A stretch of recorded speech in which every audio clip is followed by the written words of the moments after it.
My dear students and friends, welcome on my channel. In the last session of the lesson number 1.4, that is Big Data, Big Insights, we have seen the uses of big data. We have seen the first three uses of big data, and in today's video session, we are going to deal with the next four next five remaining uses of big data. Okay, so the page number is 38 and lesson is big data, big insights. Okay, but before going ahead, what you have to do, you have to subscribe my channel, like my videos, and please press the bell icon button so that you will receive all the notifications of my upcoming videos. So do that without forgetting. Okay, now the fourth use of big data is banking, finance and trading. So या सेक्टर्सला सगळ्यात जास्त हा जो big data आहे याचा फायदा होत असतो. बँकिंगमध्ये पण आजकाल आपण सगळं बघतो की सगळं बँकिंग हे आता ऑनलाईन बँकिंग झालं आहे. सगळं फिनान्सचं फील्ड जे आहे ते आता ऑनलाईन झालेलं आहे. आणि सगळे जे व्यवसाय आहेत, दॅट इज ट्रेडिंग, व्यापार, ते पण सगळे ऑनलाईन झालेले आहेत. आणि त्यामुळे या बिग डेटाचा जो फायदा या सगळ्या फील्ड्सला होतो, तर तो कसा होतो ते यांनी यातून आपल्याला सांगितलेलं आहे. I read it for you. With the big data analytics, the investment patterns of the people can be studied. Investment patterns म्हणजे काय की कोण पैसा कुठे गुंतवतो आहे ते या इन्व्हेस्टमेंट पॅटर्न्समधून कळतं. आणि ते इन्व्हेस्टमेंट पॅटर्न कळले तर ह्याच्या बँकिंग कंपन्या किंवा फायनान्स कंपन्या आहे त्या मग आपल्याला फोन करून नवीन नवीन त्या प्रकारचे प्लॅन्स आपल्याला सुचवू शकतात. आणि त्याच्यासाठी या बिग डेटाचा फायदा होतो. New insights have enabled the banks and finance companies to come with suitable plans. आणि त्याच्यामुळे काय झालं की या कंपन्या ज्या आहेत किंवा बँका ज्या आहेत त्या सगळ्यांना काय मिळालं, एक न्यू इन्साइट मिळालं, नवीन दृष्टिकोन मिळाला. कारण लोकांची गरज काय आहे हे त्यांना या बिग डेटामुळे कळलेलं आहे. कारण लोक काय सर्च करतायत कम्प्युटरवर किंवा नेटवर, त्यांना कशाची गरज आहे, कुठल्या प्लॅनची गरज आहे, तर ते सुटेबल प्लॅन्स ते मग आपल्या समोर घेऊन येतात या बिग डेटाच्या माध्यमातून. Big data has enabled smooth functioning of these agencies and institution. So big data काय करतो तर स्मूथ फंक्शनिंग करतो, म्हणजे त्यांचं काम सुरळीत सुरू ठेवतो. कोणाचं तर एजन्सीज आणि इन्स्टिट्यूशन. आता हे कोणते, banking, finance and trading agencies ज्या आहेत किंवा इन्स्टिट्यूशन्स ज्या आहेत यांचं काम स्मूथ ठेवण्याचं काम कोण करतं तर बिग डेटा. ओके, कारण तो बिग डेटा लोकांचा सगळा डेटा या इन्स्टिट्यूशन्सला पुरवतो आणि मग हे इन्स्टिट्यूशन लोकांच्या गरजाप्रमाणे प्लान्स तयार करतात आणि ते प्लान्स लोकांना प्रोव्हाइड करतात. Okay, banking and finance sector is using big data to predict and prevent cyber crimes, card fraud detection, archival of audit trails, etc. Okay, मग आता हा जो बँकिंग सेक्टर आहे ते काय करत आहे, बिग डेटाचा यूज कसा करत आहे, कशासाठी करत आहे तर टू प्रेडिक्ट अँड प्रिव्हेंट, म्हणजे काहीतरी फ्युचरचं प्रयोजन करण्यासाठी किंवा काहीतरी रोखण्यासाठी. तर काय रोखण्यासाठी, सायबर क्राईम्स, हे जे गुन्हे होत आहेत ऑनलाईन ते गुन्हे रोखण्यासाठी बिग डेटाचा वापर केला जातो. त्यानंतर कार्ड फ्रॉड डिटेक्शन. आता आपलं क्रेडिट कार्ड असेल, डेबिट कार्ड असेल बँकेचं, तर ते जर कोणी चुकीने वापरत असेल किंवा चुकीचा वापर त्याचा करत असेल तर ते सुद्धा फाइंड आउट करण्याचं काम बिग डेटा करत असतं. Archival of audit trails. Archival of audit trails means आपले जे जुने ऑडिट आहेत त्या जुन्या बँकचा जो डेटा आहे तो कोणीतरी आपला हॅक करत असतो किंवा मिळवत असतो, तर तो मिळू न देणे हे काम कोणाचं आहे, तर बिग डेटाचं काम ते आहे. By analysing the past data of their customers and the data on previous brute force attacks, banks can predict future attempts. मग आता by analysing the past data of their customer, bank काय करते की त्यांचा past data check करते की त्यांनी कुठे कुठे आधी गुंतवलेला आहे, की त्या कारण की त्यांचा पैसा कुठे कुठे आणखी गुंतवला गेलेला आहे, हे सगळं बँक आधी त्याची हिस्ट्री तपासते. कोणाची? त्यांच्या कस्टमरची. आणि काय करते, and the data on the previous brute force attacks banks can predict future attempts. आणि बँक काय करते की आपला जो आधीचा डेटा आहे त्याला on previous brute force attacks, आता ब्रूट फोर्स अटॅक्सचं मिनिंग इथे दिलेलं आहे, a cyber attack that relies on guessing all possible combinations of a targeted password until the right one is found. तर मग ब्रूट फोर्स अटॅक, किती attack त्याच्यावर केले गेलेले आहे किंवा त्याच्या कार्डवर किती वेळा प्रयत्न केले गेलेला आहे चुकीचं पासवर्ड टाकण्याचा, हा सुद्धा डेटा बिग डेटाच्या माध्यमातून बँकांना मिळतो आणि त्या कस्टमर्सला मग तो पुरवल्या जातो किंवा त्याची माहिती त्यांना पुरवल्या जाते. बरेच वेळा आपल्याला असे मेसेज येतात की तुमचं कार्ड कोणी यूज करत आहे का. Okay. Big data not only helps in predicting cyber crimes but it also helps in handling issues related to missed transactions and failures in net banking. So big data हे पण एक काम करतं की not only helps in predicting cyber but also helps in handling issues. मग आणखी कोणते कोणते इश्यू तो हँडल करतो बिग डेटा, तर मिस्ड ट्रान्झॅक्शन. ओके. तर मग आपले जर काही ट्रान्झॅक्शन चुकले असतील किंवा राहिले असतील करायचे, ते ट्रान्झॅक्शनसुद्धा तो आपल्याला रिकॉल करून देतो किंवा आठवण करून देतो. आणि फेल्युअर्स इन नेट बँकिंग, बरेच वेळा आपण नेट बँकिंग करत असतो, तर त्या नेट बँकिंगमध्ये आपलं ट्रान्झॅक्शन फेल होतं, तर ते फेल झालेलं ट्रान्झॅक्शनसुद्धा बिग डेटाच्या माध्यमातून आपल्याला कळवण्यात येतं की तुमचं आत्ताचं ट्रान्झॅक्शन झालेलं नाही आहे, तर तुम्ही परत करू शकता. Okay. So it can even predict possible spikes on servers so that banks can manage transactions accordingly. आणि मग तो जो बिग डेटा आहे तो काय करतो, पॉसिबल स्पाइक्स ऑन सर्व्हर्स, त्याच्यावर एक विशिष्ट प्रकारचे मेसेजेस येतात किंवा एक विशिष्ट प्रकारचे टोन्स येतात की जेणेकरून ती बँक काय करते, bank can manage transaction accordingly. आणि जसे त्यांना मेसेजेस येतात किंवा इन्फॉर्मेशन त्यांना मिळते त्या सर्व्हरवर, ओके, त्या सर्व्हरवर जशी त्यांना इन्फॉर्मेशन मिळते तसं ते कस्टमरला इन्फॉर्मेशन देतात की तुम्ही तुमची ट्रान्झॅक्शन करू शकता किंवा बँक ते ट्रान्झॅक्शन मॅनेज करते. ओके. सो इतका हेल्प बिग डेटाचा बँकिंग सेक्टरमध्ये सुद्धा होतो आहे. The securities exchange commission is using big data to monitor financial markets for possible illegal trades and suspicious activities. आता हे जे डिपार्टमेंट आहे सरकारचं, हे जे डिपार्टमेंट आहे द सिक्युरिटीज एक्सचेंज कमिशन, मग हे काय करतं, बिग डेटाचा वापर कसा करतं, टू मॉनिटर फिनान्शियल मार्केट्स, म्हणजे हे जे आर्थिक बाजार आहे, ओके, त्या आर्थिक बाजाराला मॉनिटर करण्याचं काम हा बिग डेटा करतो. आता आर्थिक बाजार म्हणजे काय, तर जसं आपण शेअर मार्केट म्हणतो किंवा आणखी जे आर्थिक मार्केट्स असतील, सो ते मार्केट्स मॉनिटर करण्याचं काम, वॉच करण्याचं काम कोण करतं, big data.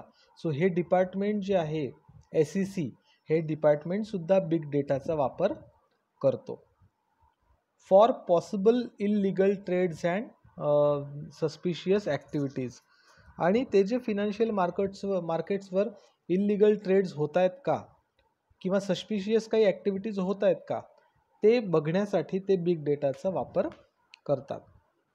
The SEC is using network analytics and natural language processors to identify possible frauds in the financial markets. आणि SEC जी आहे, हे जे डिपार्टमेंट आहे, सिक्युरिटीज एक्सचेंज कमिशन, हे काय यूज करतं तर नेटवर्क ॲनालिटिक्स यूज करतं आणि नॅचरल लँग्वेज प्रोसेसर्स यूज करतात. कशासाठी? टू आयडेंटिफाय पॉसिबल फ्रॉड्स, म्हणजे त्यांच्या डिपार्टमेंटमध्ये किंवा त्या फिनान्शियल मार्केटमध्ये काही फ्रॉड होत आहेत का, हे आयडेंटिफाय करण्यासाठी ते नेटवर्क ॲनालिटिक्सचा वापर करतात आणि नॅचरल लँग्वेज प्रोसेसर्सचा वापर करतात. आता लँग्वेज प्रोसेसर्स म्हणजे काय, तर कम्प्युटरच्या ज्या काही कोडिंग लँग्वेजेस असतात त्याचा ते वापर करतात की जेणेकरून कोणीही फ्रॉड करू नये. To identify possible frauds in the financial markets. मग हे जर फ्रॉड होऊ द्यायचा नसेल तर मग नेटवर्क ॲनालिटिक्स आणि नॅचरल लँग्वेज प्रोसेसर्स या दोनचा वापर केला जातो. त्यानंतर high frequency trading is an area where big data finds a lot of use today. High frequency trading. आता हाय फ्रिक्वेन्सी ट्रेडिंग म्हणजे काय, की जिथे खूप जास्त गर्दी असते किंवा ज्याला आपण म्हणू खूप जास्त ट्रॅफिक जिथे असतो त्या ट्रेडिंगमध्ये, ऑनलाईन ट्रेडिंगमध्ये. ओके, त्याला म्हणतो आपण ट्रॅफिक. आणि मग याच्यामध्ये बिग डेटा कसा फायदा करतो किंवा कसा उपयोग त्याचा होतो हाय फ्रिक्वेन्सी ट्रेडिंगमध्ये, तर here big data algorithms are use to make trading decisions. आणि मग हे जे आपण ऑनलाईन ट्रेडिंग करतात, लोक ऑनलाईन शेअर मार्केट करतात, तर त्याच्यामध्ये बिग डेटाचे जे अल्गोरिदम्स आहे, म्हणजे मॅथमॅटिकल कॅल्क्युलेशन्स जे आहे, तर ते कामी येतात या ट्रेडिंग करणाऱ्या लोकांना. Okay, so big data algorithms are use to make trading decisions. मग हे जे ट्रेड करणारे आहे, शेअर मार्केट करणारे आहे, या लोकांना कधी पैसा गुंतवायचा आणि कधी पैसा काढायचा, सोन्यावर किती पैसा गुंतवायचा, चांदीवर किती पैसा गुंतवायचा, किंवा या कंपनीमध्ये किती इन्व्हेस्ट करायचे, त्या कंपनीमध्ये किती इन्व्हेस्ट करायचे आणि ते कधी काढायचे. सो हे जे डिसिजन्स आहे, हे डिसिजन्स घेण्यासाठी बिग डेटाचा खूप जास्त फायदा होतो. Today the majority of equity trading now takes place via data algorithms that increasingly take into account signals from social media networks and new websites to make buy and sell decisions in split seconds. Okay, so आजकाल काय होत आहे, the majority of equity trading. Equity trading म्हणजे जे आपण कंपन्यांमध्ये वगैरे पैसा गुंतवतो, जशा मोठमोठ्या कंपन्या असतात, for example HP, Reliance, Tata, ह्या ज्या कंपन्यांमध्ये आपण शेअर्स घेतो, सो ते शेअर्स कशाच्या भरोशावर आपण ते बाय करतो आणि सेल करतो, तर हे जे बिग डेटा अल्गोरिदम्स आहे त्याच्या भरोशावर आपण ते जे ट्रेड्स आहे, ते ट्रेडिंग डिसिजन्स आहे, ते आपण कशाच्या, तर बिग डेटा अल्गोरिदम्सच्या भरोशावर घेतो. आणि today the majority of equity trading now takes place via data algorithms that increasingly take into account signals from social media networks and news websites to make buy and sell decisions in split seconds. Split seconds म्हणजे अगदी क्षणामध्ये ते आपण decision घेऊ शकतो. तर कशाच्या माध्यमातून, डेटा अल्गोरिदम्सच्या माध्यमातून. ओके, मग आपल्याला त्यांच्या वेबसाईट्सवर सुद्धा दिसतं की किती लोक बाय करतायत आणि किती लोक सेल करतायत. मग त्यांच्या बायर्स आणि सेलर्सच्या अकाउंट्सवरनं सुद्धा आपण ठरवू शकतो की आता बाय करायचं आहे की आता सेल करायचं आहे. Okay, next is sports. आता स्पोर्ट्समध्ये डेटा किंवा बिग डेटाचा कसा यूज होतो. Wien watching a cricket match we are shown so many permutations and combinations of statistical analysis. आता परम्युटेशन्स किंवा कॉम्बिनेशन्स म्हणजे जे आपण टी व्हीवर बघतो लाईव्ह, तर लाईव्ह टी व्ही बघत असताना ते बरेचसे आपल्याला ग्राफ्स देतात किंवा ते रनचा वगैरे रेकॉर्ड देतात किंवा पूर्ण प्लेयर्सचा रेकॉर्ड देतात. सो त्याला म्हटलं आहे so many permutations and combinations of statistical analysis. तो आपण ते खूप सारं बघतो टी व्हीवर मॅच सुरू असताना. ओके, तर मग ते कशाच्या माध्यमातून केलं जातं, तर हा सगळा डेटा जो आहे तो बिग डेटाच्या माध्यमातून आपल्यासमोर प्रेझेंट केला जातो. A gigantic data has been created over a period of time from the recording of matches, training sessions and workouts. A gigantic म्हणजे इतका मोठा डेटा. तर तो कसा काय क्रिएट केला जातो? A period of time from the recording of matches. आणि आधीचे जे रेकॉर्डिंग्ज आहे त्या रेकॉर्डिंगवरनं तो डेटा कलेक्ट केला जातो आणि त्याच्यावरनं ती सगळी माहिती आपल्याला पुरवली जाते. ट्रेनिंग सेशन्स किंवा आधी क्रिकेटचे जे ट्रेनिंग सेशन झालेले असतील किंवा प्रॅक्टिस मॅचेस ज्या झाल्या असतील त्याला वर्कआउट्स म्हटलं आहे. सो ह्या सगळ्यावरून तो डेटा कलेक्ट केला जातो आणि तो डेटा मग लाईव्ह मॅचमध्ये वापरला जातो, जिथे तो डेटा आपल्याला यूजफुल असेल तसा. The data enables a sports person to study his performance as well as of the other players world wide. Okay, so तो जो बिग डेटा आहे तो काय करतो, एखादा स्पोर्ट्स पर्सन आहे ज्याला खूप स्पोर्ट्सची आवड आहे, मग त्याला टू स्टडी हिज परफॉर्मन्स म्हणजे समजा सचिन तेंडुलकर आहे तर तो काय करेल, तो स्वतःचा डेटा बघेल आणि स्वतःसोबत दुसऱ्याला कंपेअर करण्यासाठी दुसऱ्याचा पण डेटा तो बघेल. ओके, आणि असं वर्ल्ड वाईड सगळे प्लेयर्स एकमेकांचा डेटा बघू शकतील. सो इथे आपल्याला बिग डेटा कामी येतो. It has tremendously helped in improving individual as well as team performance. आणि मग त्या डेटाच्या आधारावर स्वतःचा आणि दुसऱ्याचा सुद्धा टीमचा सुद्धा परफॉर्मन्स वाढवता येतो. The sensors embedded in the sports equipment helps us to understand our game from close quarters. आता सेन्सर्स म्हणजे काही ठिकाणी माईक लावलेले असतात, काही ठिकाणी जसं स्टंपमध्ये वगैरे माईक लावलेले असतात. तर ते जे माईक्स आहेत ते आपल्याला छोट्या छोट्या म्हणजे त्या स्टंपला टच झाला आहे की नाही हे सांगण्याचं काम ते करत असतात ते माईक्स. त्याच्यानंतर सगळीकडे कॅमेराज लावलेले असतात आणि ते कॅमेराज जे आहेत ते वेगवेगळ्या अँगलमध्ये लावलेले असतात. त्याच्यामुळे the sensors embedded in the sports equipment, बॅटमध्ये किंवा स्टंपमध्ये किंवा आणखी जे काही क्रिकेट ग्राउंडमध्ये इक्विपमेंट असतील त्या सगळ्या याच्यामध्ये काही सेन्सर्स लावलेले असतात आणि ते आपल्याला मदत करतात कशासाठी, to understand our game from close quarters. म्हणजे अगदी जवळून निरखून जर आपला गेम बघायचा असेल स्वतःला तर ते आपण नंतर आरामात बघू शकतो आणि स्वतःला एक्झामिन करू शकतो की आपण यावेळेस असं खेळायला हवं होतं की नाही. The sensors help us to understand the field conditions. Okay, त्याच्यानंतर ते आपल्याला तिथली काय कंडिशन आहे ते ओळखण्यासाठी किंवा कळण्यासाठी सेन्सर्स कामी येतात. The weather, individual performance etcetera. Okay, मग वेदरही आपल्याला कळू शकतं त्याच्या माध्यमातून. Video analytics help us to see each and every performance minutely. आता व्हिडिओ ॲनालिटिक्स म्हणजे काय, तर तो जो व्हिडिओ आहे आपल्या गेमचा केलेला व्हिडिओ, खेळाचा केलेला व्हिडिओ, तर त्याचे जे ॲनालिटिक्स तयार होतात म्हणजे त्या सेन्सर्सवरून घेण्यात आलेले जे ॲनालिटिक्स तयार होतात तर ते आपल्याला आपल्या खेळाचा ईच अँड एव्हरी परफॉर्मन्स दाखवतात मायन्युटली अगदी.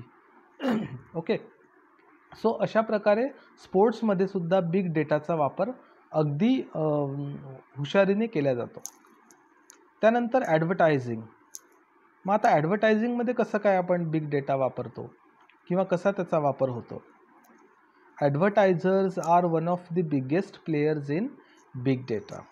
बिगेस्ट प्लेयर्स, आता बिगेस्ट प्लेयर्स म्हणजे काय, तर biggest users. Be it Facebook, Google, Twitter or any other online giant, all keep a track record of the user behavior and transactions. Okay. So ॲडव्हर्टायझिंगमध्ये या सगळ्या गोष्टी येतात. Facebook, Google, Twitter, WhatsApp, LinkedIn किंवा जे काही आणखी अशा वेबसाईट असतील सोशल मीडियाच्या, तर सगळ्यात जास्त सोशल मीडिया काय करतो, हा बिग डेटा जो आहे तो कलेक्ट करतो. कोणाचा? तर आपल्यासारख्या युजर्सचा बिग डेटा ते कलेक्ट करतात. का बरं? तर त्यांना आपण कसं वागतो किंवा कसं राहतो किंवा कसं कुठे कुठे ट्रान्झॅक्शन्स करतो या सगळ्याची माहिती ते ठेवतात. These internet giants provide a great deal of data about people to the advertisers so that they can run targeted campaigns. Okay.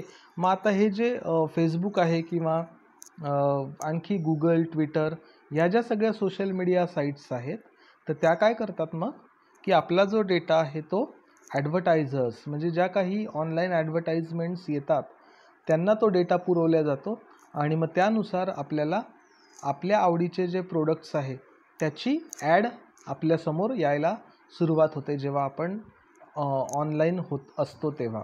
Okay. Targeted campaigns म्हणजे काय, की आपल्याला काय पाहिजे आहे. सपोज आपल्याला AC घ्यायचा आहे, तर AC हे आपलं टार्गेट आहे. त्याच्यामुळे आपण जर फेसबुकवर म्हणा किंवा गुगलवर म्हणा AC सर्च करत असलो तर आपल्याला आपल्यासमोर ACच्या ॲड येत जातील ऑनलाईन.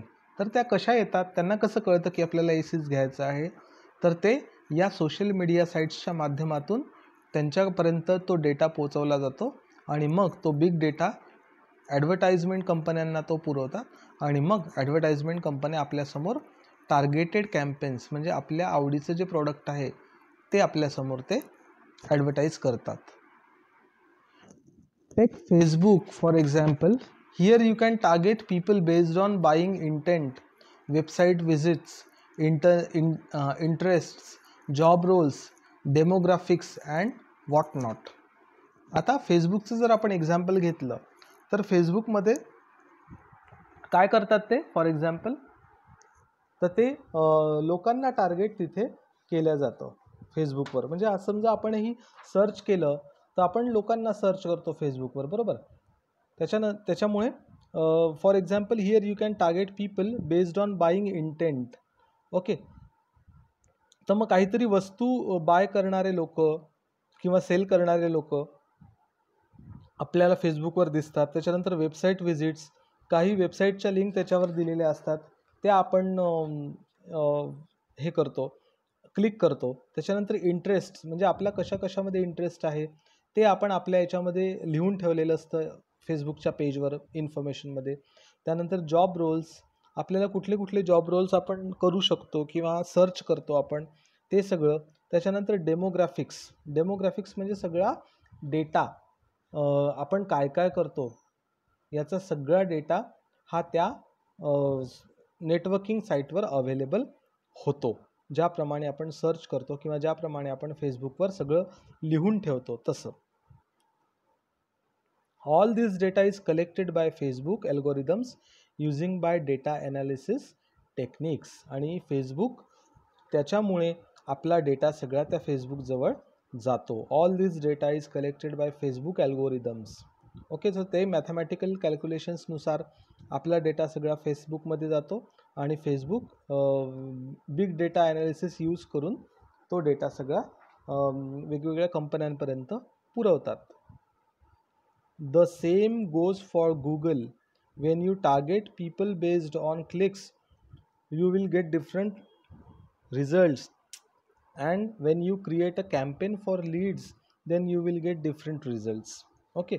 सो जर गुगलवरही आपण गेलो तरी गुगलवर जर आपण एखाद्या पर्टिक्युलर माणसाचं नाव टाकलं, व्यक्तीचं, तर आपल्याला त्या नावाशी रिलेटेड जितक्या व्यक्ती असतील त्या सगळ्यांचे फोटोज, त्यांची इन्फॉर्मेशन सगळं आपल्याला गुगलवर अवेलेबल होईल. किंवा when you create a campaign for leads, तर म्हणजे तुम्हाला एखादं सर्च करायचं असेल टॉपिक, ओके, किंवा एखादं कॅम्पेन तुम्हाला सर्च करायचं असेल, एखादा प्रोजेक्ट सर्च करायचं असेल, तर तुम्हाला तशाप्रमाणे रिझल्ट मिळतील. तुम्ही जर व्यक्तीचं नाव टाकलं तर तुम्हाला तशा प्रकारे रिझल्ट मिळतील. ओके. सो जसं आपण त्याच्यावर डेटा टाकू तसं आपल्याला त्याचा रिझल्ट मिळेल. तर हा सगळा बिग डेटामुळे पॉसिबल होतं. All this is made possible using big data. Okay. त्यानंतर 7th वन दिलेला आहे एंटरटेनमेंट अँड मीडिया. आता हा पण त्यातलाच प्रकार आहे. In the field of entertainment and media, big data focuses on targeting people with the right content at the right time. Okay. So मग लोकांना काय हवं आहे, कोणत्या वेळेस हवं आहे, हे फाइंड आउट करण्याचं काम एंटरटेनमेंट अँड मीडियामध्ये बिग डेटा करत असतं. Okay. Based on your past views and your behaviour online you will be shown different recommendations. म्हणजे पास्ट म्हणजे गेल्या काही दिवसांमध्ये तुम्ही काय काय बघितलं ऑनलाईन. ओके. मग त्यानुसार तुम्हाला पुढे ॲडव्हर्टाइजमेंट्स येत असतात किंवा त्यानुसार तुम्हाला पुढे ऑप्शन्स येत असतात की तुम्हाला हे बघायचं आहे का, तुम्हाला हे खरेदी करायचं आहे का. तुम्ही तुमचं जसं बिहेवियर असेल ऑनलाईन त्याप्रमाणे तुम्हाला ऑनलाईन सजेशन्स येत राहतील. You will be shown different recommendations. तुम्हाला त्याप्रमाणेच रेकमेंडेशन येत राहतील online. Okay. This technique is popularly used by Netflix and YouTube to increase engagement and drive more revenues. Okay. Suppose तुम्ही नेटफ्लिक्सवर एखादी मूवीची सिरीज बघताय किंवा यूट्यूबवर एखादं तुम्ही सिरियल बघताय, तर नेक्स्ट टाईम तुम्ही जेव्हा नेटफ्लिक्स किंवा यूट्यूब उघडाल तर तुम्हाला त्याच्याशीच रिलेटेड जे काही मूवीज किंवा सिरियल्स असतील त्याच तुमच्या ड्रॉपडाऊन लिस्टमध्ये येतील, दुसऱ्या येणार नाही. कारण तुम्ही त्याच्या आधी ज्या विषयावर सर्च केला आहे त्याच विषयाशी रिलेटेड व्हिडिओज तुम्हाला यूट्यूबही दाखवेल. ओके. To increase engagement. आणि कशासाठी, तर to increase engagement and drive more revenues. So तुम्ही ते व्हिडिओ बघितल्यानंतर जास्तीत जास्त पैसा हा यूट्यूबला मिळतो किंवा नेटफ्लिक्सला मिळतो आणि तुम्ही त्याच्यावर एंगेज होता. ओके. टू इन्क्रीज एंगेजमेंट, तुमचं त्याच्यावर जास्त इन्व्हॉल्वमेंट झालं पाहिजे याच्यासाठी तुम्हाला तुमच्या आवडी निवडीचे रिलेटेड व्हिडिओज एकाखाली एक यूट्यूबवर किंवा नेटफ्लिक्सवर येत असतात. मग तुम्ही एकानंतर एक व्हिडिओ क्लिक करता आणि तो पूर्ण पाहता. सो याच्यामध्ये फायदा कोणाचा असतो, तर त्या कंपन्यांचा फायदा असतो obviously. Now, even television broadcasters are looking to segment their viewers' database and show different advertisements and shows accordingly. So, आता टी व्ही चे दूरदर्शनवाले सुद्धा हेच करतायत किंवा टी व्हीवाले सुद्धा हेच करतायत की looking to segment their viewers database. आणि त्या जे दर्शक आहे त्यांचे त्या दर्शकांचा डेटाबेस ते जमा करण्याचा प्रयत्न करतात आणि त्यानुसार show different advertisements and shows accordingly.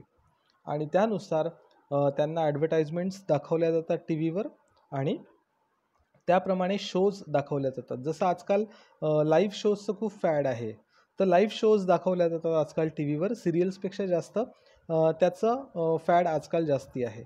तर ते कशामुळे, तर व्ह्युअर्स चॉईस आहे ती. दर्शकांना काय हवं आहे तो चॉईस असल्यामुळे त्याची गरज बघून त्यांनी केलेला बदल तो आहे, टेलिव्हिजन ब्रॉडकास्टर्सनी केलेला बदल. This will allow better revenue from ads and will provide a more engaging user experience. आणि ते शोज बघत असताना किंवा त्या पर्टिक्युलर सिरियल्स बघत असताना मध्ये मध्ये मग ज्या ॲड दाखवल्या जातात त्या ॲडपासून पैसा कमवल्या जातो. रेव्हेन्यू म्हणजे पैसा कमवल्या जातो. And will provide a more engaging user experience. आणि त्यांच्या युजरच्या आवडीचे ते शोज किंवा सिरियल्स असल्यामुळे ते पण टी व्ही सोडून दुसरीकडे कुठे जात नाही आणि त्यांना त्याचा फायदा होतो. त्यानंतर last is education industry. Big data has inundated the education industry. It has transformed it in leaps and bounds. Okay. आता एज्युकेशन इंडस्ट्रीला काय फायदा झालेला आहे बिग डेटाचा? सो त्यांनी म्हटलं की big data has in undated the education industry. म्हणजे बिग डेटानी याला पण कॅप्चर केलेलं आहे, एज्युकेशन इंडस्ट्रीला पण कॅप्चर केलेलं आहे. It has transformed it in leaps and bounds. In leaps and bounds म्हणजे ही एक फ्रेज आहे आणि ही जी एज्युकेशन इंडस्ट्री आहे याला कम्प्लिटली चेंज केलं आहे. कोणी? बिग डेटाने चेंज केलेलं आहे एज्युकेशन इंडस्ट्रीला. It in leaps and bounds. Leaps and bounds म्हणजे सगळ्या डायरेक्शनमधून चेंज केलेलं आहे. आता आपण बघतोय की कोविड-19च्या या काळामध्ये आपण जास्तीत जास्त कुठल्या माध्यमातून शिकतो आहे, तर इंटरनेटच्या, व्हॉट्सॲपच्या, त्याच्यानंतर यूट्यूबच्या, त्याच्यानंतर मोबाईलच्या माध्यमातून. सो जास्तीत जास्त आपण डेटाचा वापर करून शिकतो आहे आणि हा सगळा जो डेटा आहे हा डेटा कुठेतरी सेव्ह झाला आहे आणि हा डेटा मग एज्युकेशन इंडस्ट्रीला पाठवला जाईल आणि आपले स्टुडंट्स काय बघत होते काय नाही हे त्यांना सगळं प्रोव्हाइड केल्या जाईल. Now we have information about the students, their study patterns and we can now prepare customised and dynamic learning programmes according to the need of an individual student. मग जेव्हा आपण एखाद्या लिंकवर क्लिक करतो, एखाद्या वेबसाईटवर क्लिक करतो किंवा एखाद्या व्हिडिओवर क्लिक करतो की ज्याच्यामधून आपल्याला लर्निंग काहीतरी होत असेल, कुठून तरी नॉलेज मिळत आहे आपल्या विषयाशी रिलेटेड, तर मग आपला जो स्टडी पॅटर्न आहे तो तिथे ओळखला जातो. म्हणजे एखाद्या विद्यार्थीला एका दुसऱ्या व्हिडिओचं आवडेल तर दुसऱ्या विद्यार्थ्याला दुसऱ्या व्हिडिओचं आवडेल, बरोबर. आणि त्या व्हिडिओजच्या लायकिंग्समुळे त्या विद्यार्थ्याचा स्टडी पॅटर्न जो आहे, अभ्यास करण्याची पद्धत जी आहे ती ओळखल्या जाते आणि मग त्या विद्यार्थ्याला त्याच प्रकारचे व्हिडिओ प्रोव्हाइड केल्या जातात नंतर. And we can now prepare customised and dynamic learning programmes according to the need of the student. आणि त्याच्यानुसार हे जे एज्युकेशन इंडस्ट्री आहे मग त्यानुसार काय करेल, त्यांची जी पॉलिसी आहे ती तयार करेल. Every students comprehension level is different. आणि त्यामुळे प्रत्येकाची शिकण्याची लिमिट असेल एक किंवा शिकवण्याची लिमिट असेल, त्याच्यामुळे त्या लेवलनुसार आपल्याला त्या विद्यार्थ्यांना शिकवावं लागेल. The course material can now be designed catering to different requirements of the student. आणि आताचं जे कोर्स मटेरियल आहे किंवा जे काही सिलेबस असेल किंवा जे काही टेक्स्टबुक्स असतील तर ते कसे डिझाईन केले गेले पाहिजे, तर catering to different requirements of the student. म्हणजे विद्यार्थ्याला सगळीकडून स्किल्स डेव्हलप व्हायला हव्या विद्यार्थ्याच्या, याला केंद्रबिंदू मानून तुम्हाला ते सिलेबस डिझाईन करावं लागेल. Big data makes it convenient to understand their choices, their difficulties, information regarding various courses and their specialities. So big data काय करतं मग, तर हा जो महत्त्वाचा डेटा आहे की विद्यार्थ्यांना काय हवं आहे, त्यांच्या काय चॉईसेस आहेत, त्यांच्या काय डिफिकल्टीज आहेत, सो याच्याबद्दलची सगळी जी इन्फॉर्मेशन आहे ती त्यांना प्रोव्हाइड केल्या जाते बिग डेटाच्या माध्यमातून. कोणाला? एज्युकेशन इंडस्ट्रीला. We also have an access to the results. आणि त्यावरून रिझल्टसुद्धा आपल्याला मिळू शकतात. From the results we can gauge the progress of the students. We can gauge means we can have, we can get, मिळवू शकतो. We can gauge the result of the students. Understand his strengths and weaknesses. That is the most important part, की विद्यार्थ्यांमधल्या काय positive बाजू आहे आणि काय negative बाजू आहेत ह्यासुद्धा त्यावरून आपण ॲनालिसिस करू शकतो. This will also help in guiding the student regarding the best career for him based on his mental makeup and abilities. आणि प्रत्येकाचं करियर हे वेगळं असतं आणि ते त्याला त्या करियरबद्दल मार्गदर्शन करण्यासाठी आपल्याला त्याच्यातले स्ट्रेंथ्स अँड विकनेस ओळखणे हे जास्त महत्त्वाचं आहे. आणि त्याला त्यानुसार मेंटल मेकअप करणं म्हणजे त्याची तयारी करणं आणि त्याच्या क्षमता काय आहे हे त्याला ओळखून देणं हे एका शिक्षकाचं काम आहे आणि हे एज्युकेशन इंडस्ट्रीला बिग डेटाच्या माध्यमातून प्रोव्हाइड केल्या जातं. And in-depth study of all this world of all this would definitely give new insights into the education industry and help in improving the operational effectiveness and working of educational institutes. So big dataच्या माध्यमातून हे सगळं in depth study किंवा in depth knowledge हे education इंडस्ट्रीला पोचवल्या जातं आणि त्याच्यामुळे एक नवीन दृष्टिकोन, न्यू इन्साइट्स कोणाला मिळालेला आहे? एज्युकेशन इंडस्ट्रीला. And help in improving the operational effectiveness. Operational effectiveness म्हणजे ॲक्च्युली काम ज्या स्तरावर केल्या गेलं पाहिजे त्या स्तरावर केल्या जाणं. So that is called as operational effectiveness, म्हणजे मुलांपर्यंत ते पोचवलं जातं की नाही. And working of educational institutions. So educational institutions ज्या आहेत त्याच्यामध्ये ते काम करून आणणं किंवा तिथे ते काम होणं हे जास्त महत्त्वाचं आहे. This would in general enhance progress of all students. Enhance म्हणजे वाढवणे. सो याच्यामुळे विद्यार्थ्यांचा प्रोग्रेस वाढू शकतो किंवा वाढण्यास मदत होऊ शकते.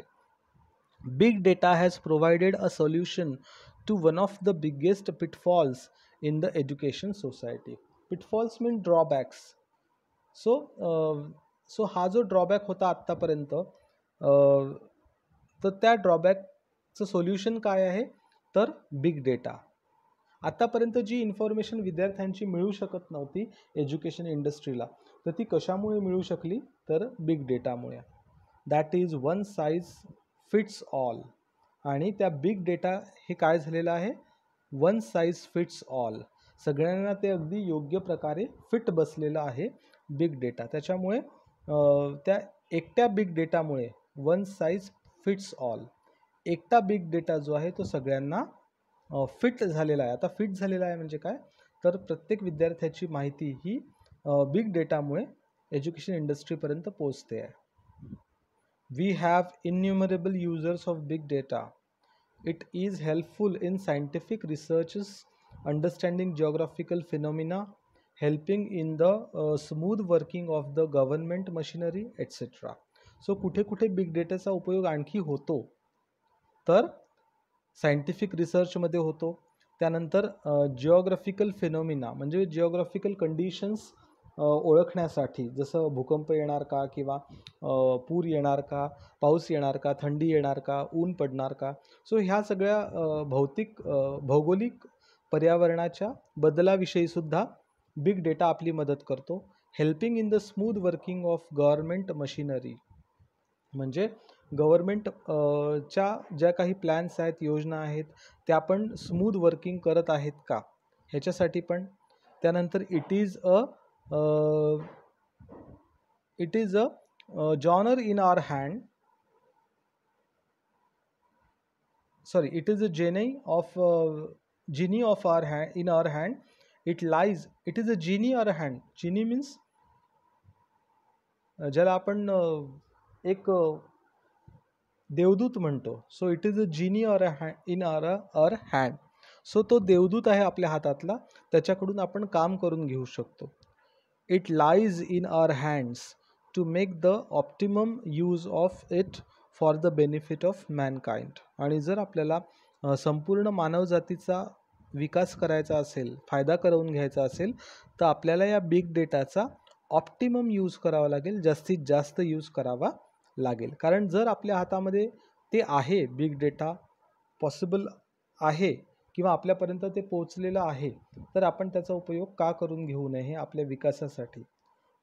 So it is an article on big data आणि आपण सगळे बिग डेटाचे युजेस बघितलेले आहे. आता तुम्हाला संपूर्ण लेसन्स वाचायचं आहे आणि कोणाला काही डिफिकल्टी असल्यास तुम्ही चॅट सेक्शनमध्ये हे तुमच्या डिफिकल्टीज इनबॉक्स करू शकता. So till then, till our next video, I again request you to like my videos, subscribe my channel and press the bell icon button. Okay, I hope you have understood thoroughly the lesson. Till the next session, goodbye and have a very great day.